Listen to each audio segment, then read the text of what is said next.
사람은 완전하지를 못합니다. 그래서 로마서 3장 10절 보면 의인은 없나니 단 하나도 없다 그랬습니다. 저도 사실은 부족한 게 많습니다.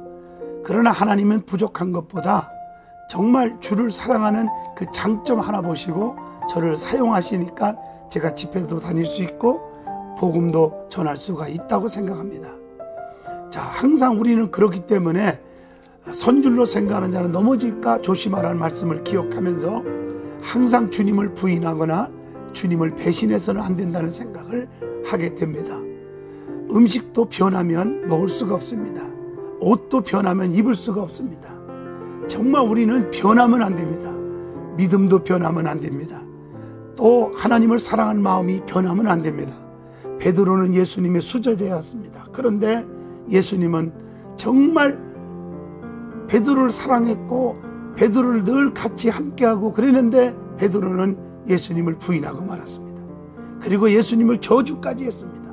엄청난 실수를 저지르고 말았습니다. 왜 베드로가 그렇게 되었을까? 성경을 보니까 그럴 만한 이유가 있습니다. 우리는 영적으로 그 이유를 찾아볼 수 있어야 됩니다. 첫째로는 항상 주님의 말씀을 가볍게 여기서는 안 된다는 것입니다.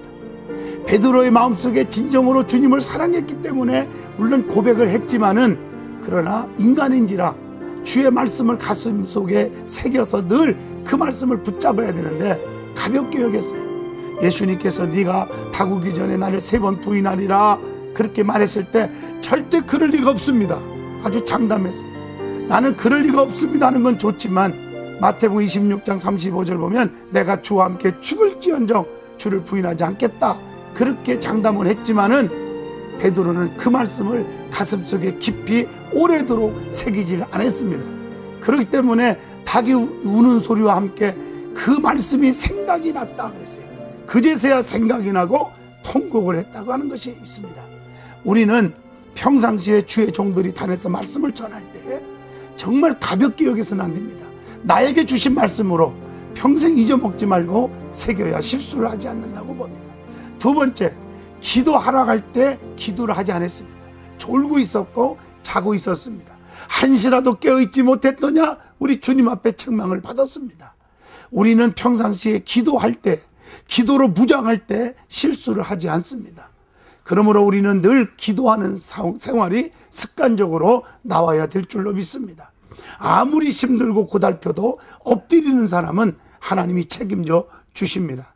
야곱이 너무너무 힘들어 형님 에서가 군사를 이끌고 쳐들어온다는 그 위급한 상황에도 무조건 약복강변에서 엎드렸더니 다 해결을 받았습니다. 이스라엘의 축복을 받았습니다.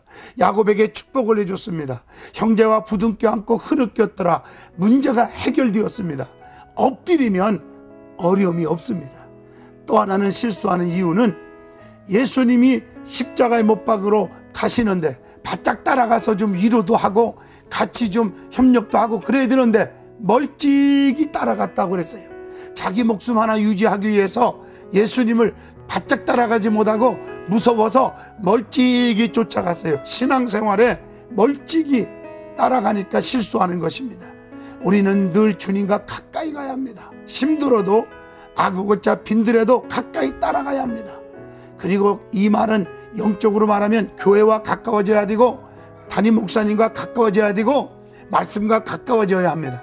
성도들과 늘 가까이 있어야 됩니다. 그럴 때 실수를 하지 않는 줄로 믿습니다. 그 다음에 마지막으로 베드로가 왜 실수했을까? 세상들 무리 속에 끼어서 불을 쬐고 있었습니다. 왜 세속적인 사람들과 섞여 있냐 그 말이에요. 시편 1편에 보면 복 있는 사람은 악인의 길을 쫓지 아니하며 죄인의 길에 서지 아니하며 오만한 자의 자리에 앉지 아니한다고 그랬습니다. 그런데 베드로는 세상들 무리 속에 오만한 사람들 가운데 섞여 있기 때문에 예수를 부인하고 말았습니다. 우리는 분명히 알아야 합니다. 항상 말씀 안에서 있고 신앙 가운데서 믿음의 사람들과 섞여 있어야지 세속에 물들으면 실수할 수밖에 없다는 것을 우리에게 교훈을 주고 있습니다. 아무쪼록 우리는 평생 동안 주님을 배신하거나 버리는 실수가 없기를 바랍니다.